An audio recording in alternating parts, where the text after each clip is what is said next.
Hey guys, Mr. T here. This is another video. This one's on linear inequalities.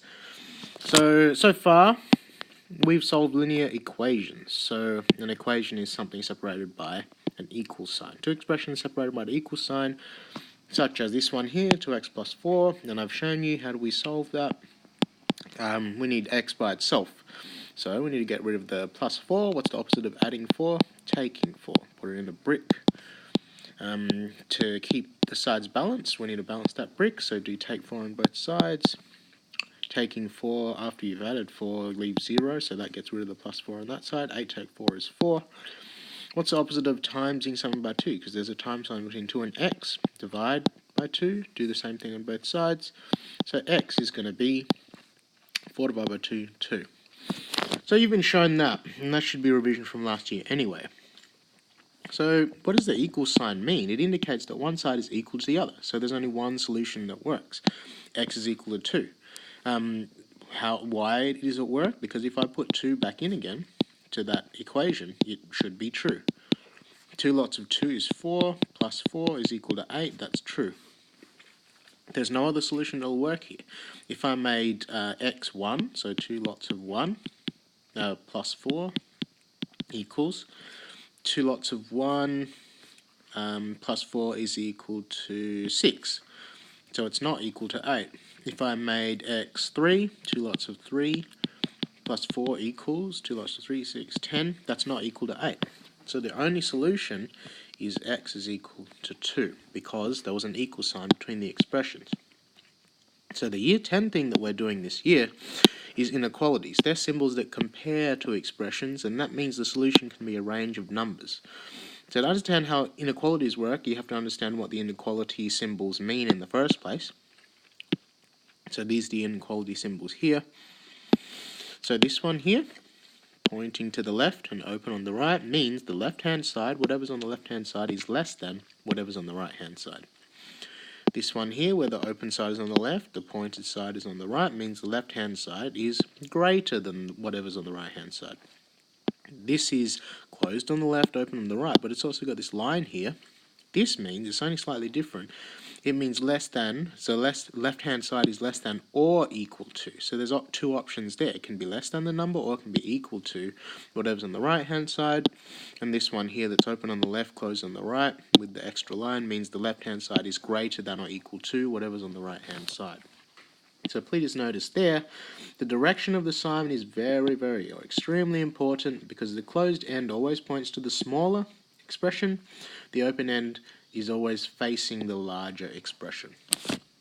So to help you with understanding this, sometimes it's useful for visualizing the inequalities to see what it means.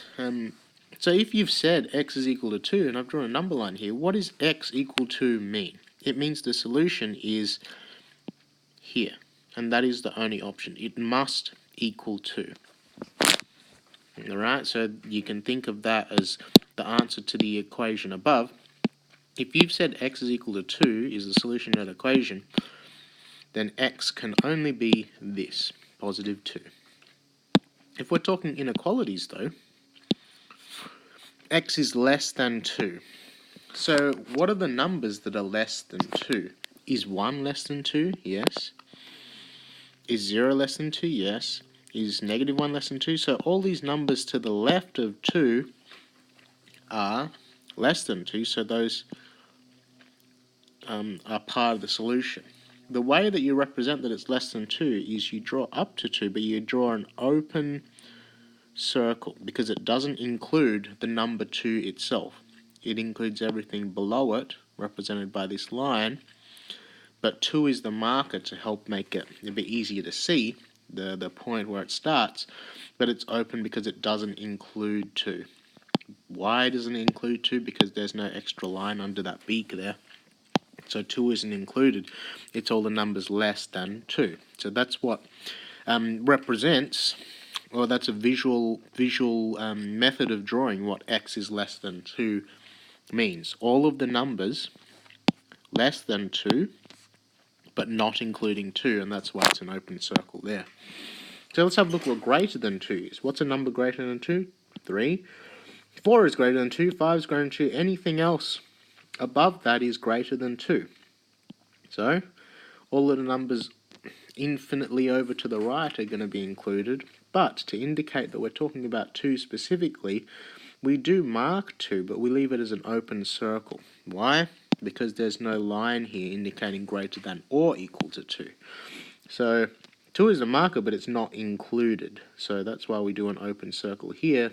Any numbers greater than 2 to the right. So that's a representation of x being greater than 2, or what's greater than 2. This, on the other hand, here, see now we've got the beak with the line underneath, so less than or equal to 2. So how do we represent that? Well, this time we do include 2. And how do we include 2 in the drawing? You colour it in. So 2 is included this time, and we're interested in all the numbers less than 2. So we can draw the arrows to the left of 2. So as you can see that this is very similar to the last one, except that because there's a line saying equal to, it's coloured in because 2 is one of the possible answers. And then lastly here, x is greater than or equal to 2. This is a coloured in dot at 2, and all the numbers greater than that. Okay, so hopefully this helps you out with linear inequalities, what the symbols mean, and how they compare to an equal sign. And I'll see you in the next video.